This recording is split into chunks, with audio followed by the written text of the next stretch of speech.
मिलेर काम गऱ्यो भने राम्रो हुन्छ। हामी मिलेर बसेको देश, मिलेरै जानुपर्छ।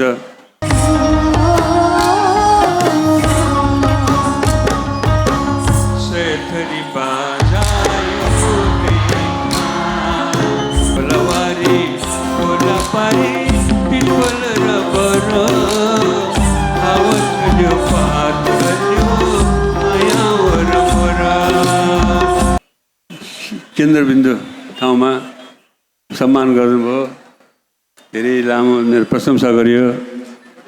मैले जिन्दगीमा हाँसीव्यङ्गमा लागेँ, गायनतर्फ लागेको थिएँ सुरुमा, पछि हाँसीव्यङ्गतिर लाग्यो, उता नाम पनि आउँयो, दाम पनि भयो, उतातिर लागेँ। तर गीतमा मलाई मजा आउँथ्यो, गीतमा लाग्न सकेन। पछिल्लो समयमा आएर गीतमा पनि लागेँ, गीतमा पनि लागेपछि पछिल्लो गीतहरू राम्रै भएको छ। मेरो फुलबुट्टे सारी राम्रै भएको छ। यो सुनको कचौरीमा पनि राम्रो भएको छ। यता अर्को फेरि बिर्सिदियो भन्छौ मायालु, मायामा त्यस्तो हुन्छ र त्यो पनि ठिक भएको छ। धेरै गीतहरू ठिक राम्रो भएको छन्। अरू पनि दुई तिनवटा मैले गाएको छु, रेकर्ड आउनु भएको छ बाहिर, भित्र कामहरू भइरहेको छ, भइसकेको छ कुनै।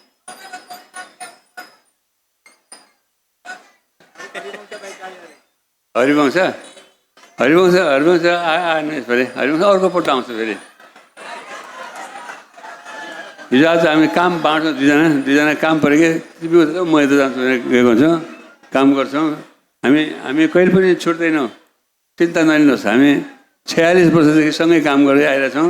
46 वर्ष भयो। यो हाम्रो महजोडी भन्ने नाम हाम्रो कमाइ हो। त्यो आजीवन जिन्दगीभरको कमाइ हो महजोडी भन्ने शब्द। महजोडी भनेको मदन कृष्ण महजोडी होइन, हरिवंश पनि महजोडी होइन। महजोडी भनेको बेग्लै हाम्रो कमाइ हो, त्यसलाई मेन्टेन हुने चाहिँ कुनै पनि फरक पर्दैन। हरिवंश अर्कोपल्ट आउँछ। हरिवंशको नाम लिएको थियो भनेर भन्दिनँ म हरिवंशलाई।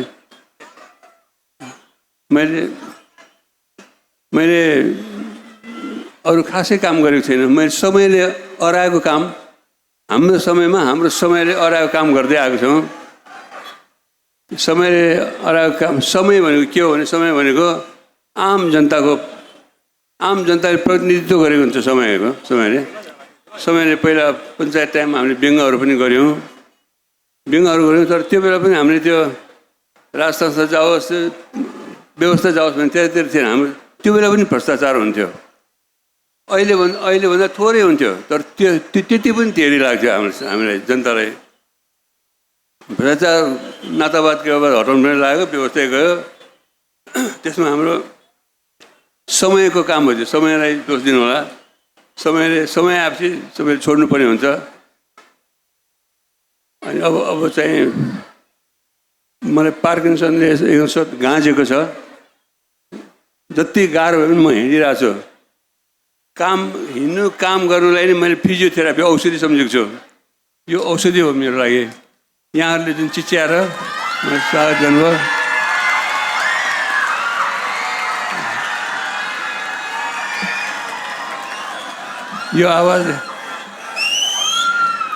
यो आवाज नै मेरो कमाइ हो, मेरो यहाँहरूको प्रसाद हो, दर्शकहरूको प्रसाद हो। यो प्रसादले मलाई अत्यन्त खुसी दिन्छ। यो प्रसादले मलाई अत्यन्त खुसी दिन्छ। यो खुसीले डोपामिन बढ्छ शरीरमा। डोपामिनको नसा सुकेकोले यो पार्किन्सन हुने हो। यसो पार्किन्सन मेरो ठिक पाएर हिँडिरहेको छु। म यहाँ अहिले गीत गाउने नै छु यहाँलाई। यो संस्थाले भाषा खलाले आफ्नो भाषा आफ्नो संस्कृति जोगाउनुको लागि जुन काम गर्यो त्यो एकदम ठिक लाग्छ। हामी सबैले हामी नेपालीमा थुप्रो जाति भाषाभाषी मिलेर बसेको देश हो। सबैको आफ्नो भाषा हुन्छ। सबै भाषालाई सम्मान दिनुपर्छ। एकले अर्को भाषालाई सम्मान दिनुपर्छ। सबैले आफ्नो भाषालाई जोगाउनु पनि पर्छ। किनभने संसारमा 8000वटा भाषा छ भनेको छ। मैले भाषाविदबाट सुनेको, संसारमा 8000वटा जति भाषा छन्। त्यो हरेक भाषाहरू हरेक 14 दिनमा एउटा भाषा विलय भएर गइरहेछ। रेकर्डबाट डरलाग्दो छ। हरेक 14 दिन, 14 महिना होइन, 14 हप्ता पनि होइन, 14 दिन, जम्मा 2 हप्तामा एउटा भाषा चाहिँ विलय भएर हराएर गइरहेछ। त्यसमा आफ्नो भाषाको पालो पनि आउन सक्छ। अहिलेदेखि हामीले सतर्क भएर आफ्नो भाषालाई यसलाई आयु बढाउनुतिर हामी लाग्नुपर्छ। तर सबैको भाषालाई आफ्नो भाषा प्यारो हुन्छ, तर एकले अर्कोलाई राष्ट्रिय भाषा प्रयोग गरेर सहिलो हुन्छ। किनभने सबै भाषा, कुनै पनि भाषा अर्को भाषाले बुझ्दैन, सहज बुझिने किसिमको काम गर्नुपर्छ। यता भाषालाई लम्ब्याउनुतिर पनि लाग्नु, आयु बढाउनुतिर पनि लाग्नुपर्छ। मिलेर काम गऱ्यो भने राम्रो हुन्छ। हामी मिलेर बसेको देश, मिलेरै जानुपर्छ। सबैलाई नमस्ते फेरि।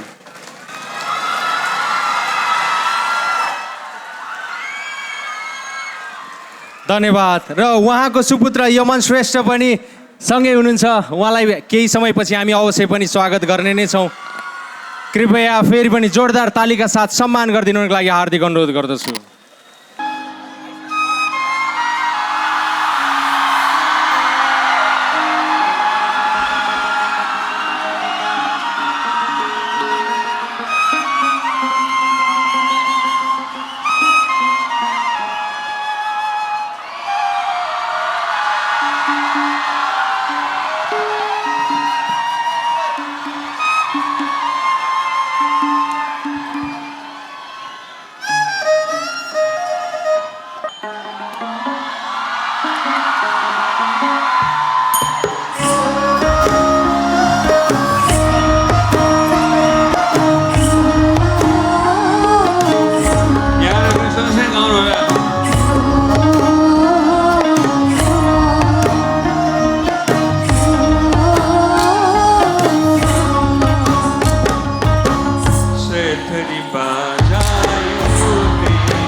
नाच्छौँ यसरी एकैसाथ चुम्छन् जसरी लसरी पसरी एउटै रुखका सेतरी पात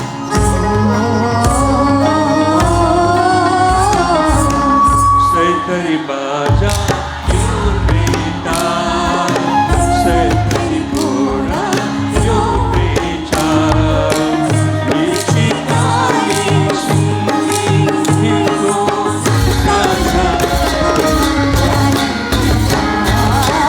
सेतरी बाजा एउटै ताल सेतरी घोडा एउटै चाल मिचिकाली सुन्निको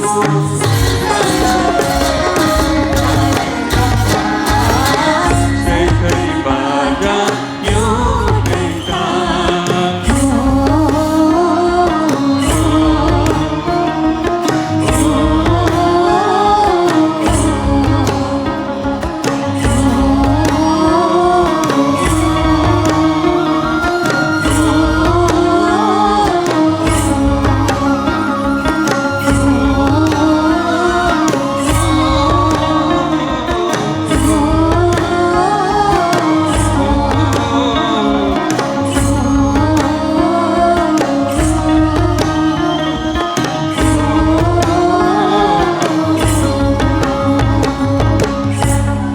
हो कि होइन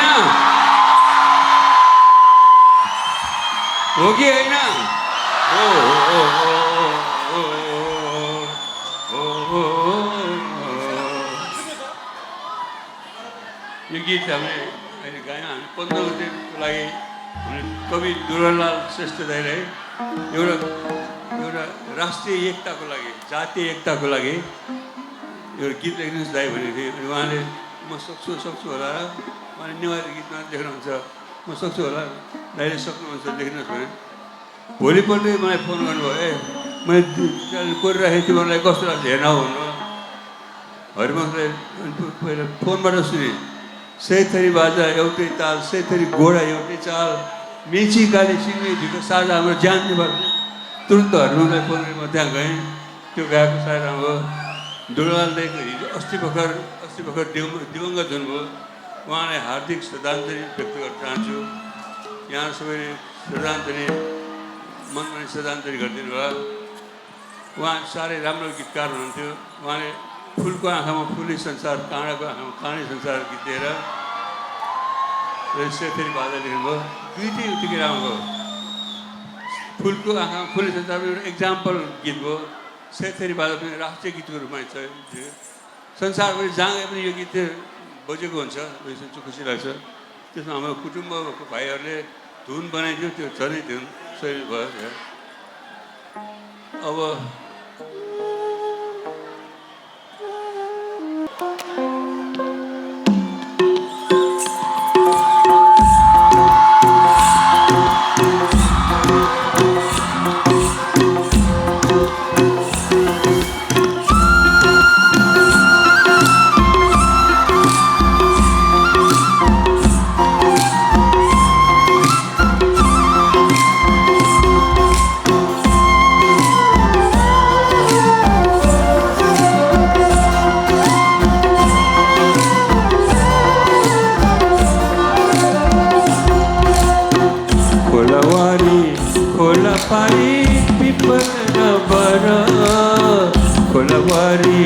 खोला पारी पिपल र बर आउँछ त्यो पात माया मोर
त्यो